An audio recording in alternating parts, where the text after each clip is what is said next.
Olá, galerinha! Quem está falando é o professor Sebastião Aguiar e hoje teremos mais uma aula de História do projeto Minha Escola Virtual Aprendendo em Rede. O tema da aula, República da Espada.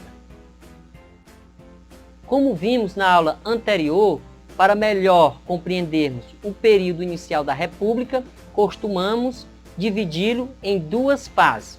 A Primeira República, de 1889 a 1894, é chamada República da Espada, em referência aos militares que governaram o país nesse período, e a Segunda República, entre 1894 e 1930, é denominada República Oligárquica.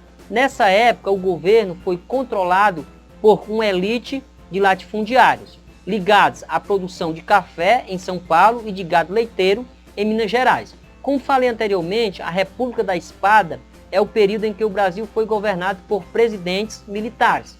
Isso ocorreu entre os anos de 1889 e 1894. Nesse período, Dom Pedro II, imperador do Brasil, foi deposto e um decreto instaurou no país uma república federativa. As antigas províncias foram transformadas em estado que juntos formavam os Estados Unidos do Brasil. Nesse período foi criado um governo provisório chefiado pelo Marechal Deodoro da Fonseca. O governo provisório 1889 a 1891. Para consolidar o novo sistema foram tomadas as seguintes medidas: exílio da família imperial para evitar qualquer resistência monarquista. Pedro II e família foram expulsos para a Europa. A convocação de eleições para uma Assembleia Constituinte, grupo composto de parlamentares encarregados de elaborar a primeira Constituição Republicana, separação entre Igreja e Estado, os registros de casamento e nascimento antes atribuições da Igreja passaram a ser feitos pelo Estado. Concessão de nacionalidade brasileira a todos os estrangeiros residentes no país, adoção de uma nova bandeira nacional para substituir a do Império, fechamento de Câmara, Senado e Assembleia provinciais, substituição dos presidentes das antigas províncias foram indicados pelo governo provisório para administrar os estados em substituição às províncias. A Constituição de 1891. Em setembro de 1890, ocorreram as eleições para a Assembleia Constituinte. Entre os eleitores haviam militares, membros da elite agrária e das camadas médias urbanas, como advogados, jornalistas e comerciantes. Em fevereiro de 1891, a nova Constituição foi promulgada. Seu texto determinava que o Estado brasileiro se organizava em 3 poderes independentes: o Legislativo, o Executivo e o Judiciário. Daqui a pouco a gente vai ver cada um desses poderes. Essa mesma divisão de poderes era respeitado em cada Estado. O poder executivo nos estados era exercido pelo presidente do Estado. Somente após 1930 é que passou a ser chamado de governador do Estado. Então antes os governadores de Estado eram chamados de presidentes de Estado.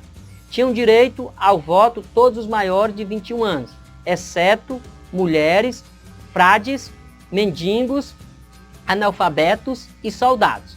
Somente o primeiro presidente e o seu vice seriam eleitos de forma indireta pela própria Assembleia Constituinte. Após encerrar seu trabalho, ela seria transformada em Congresso Nacional, formando o Senado e a Câmara. Como vocês podem observar, nós temos aí as principais medidas da Constituição de 1891. Ao determinar que apenas os cidadãos, homens e alfabetizados podiam votar, a Constituição de 1891 excluiu grande parte da população do processo político. Em 1894, cerca de 65% dos adultos eram analfabetos, e de cada 100 brasileiros, apenas 2 ou 3 atendiam a todas as exigências para serem eleitores. Ou seja, nesse período, 96% da população brasileira não poderiam votar, porque se enquadrava num desses quesitos da Constituição. Além das mulheres e dos analfabetos, eram excluídos dos direitos políticos os milhares de indígenas que ocupavam e viviam no território nacional. Agora vamos ver no quadro a seguir a organização dos três poderes. Nós temos aí o quadro e a organização desses três poderes. Como a gente já viu anteriormente, nós temos o poder legislativo, executivo e judiciário. O poder legislativo é composto pelos seguintes órgãos: Senado e Câmara dos Deputados. A composição: senadores eleitos, 3 de cada estado com mandato de 9 anos.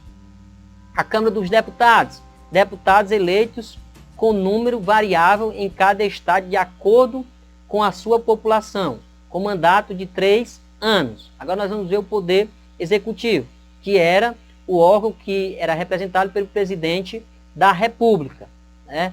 Presidente da República eleito, ou na sua ausência ou impedimento, vice-presidente, também eleito, com mandatos de 4 anos. Os ministros eram escolhidos pelo presidente. O Judiciário, Supremo Tribunal Federal, 15 juízes do Supremo nomeados pelo presidente e diversos juízes federais, distribuídos pelos estados, todos com cargos vitalícios. Então aí nós vimos aí a divisão dos 3 poderes de Estado e quem exerce essa função. Agradeço sua atenção. Para finalizar nossa aula de hoje, respondo às questões 3 e 4 do blog de Atividade MEV.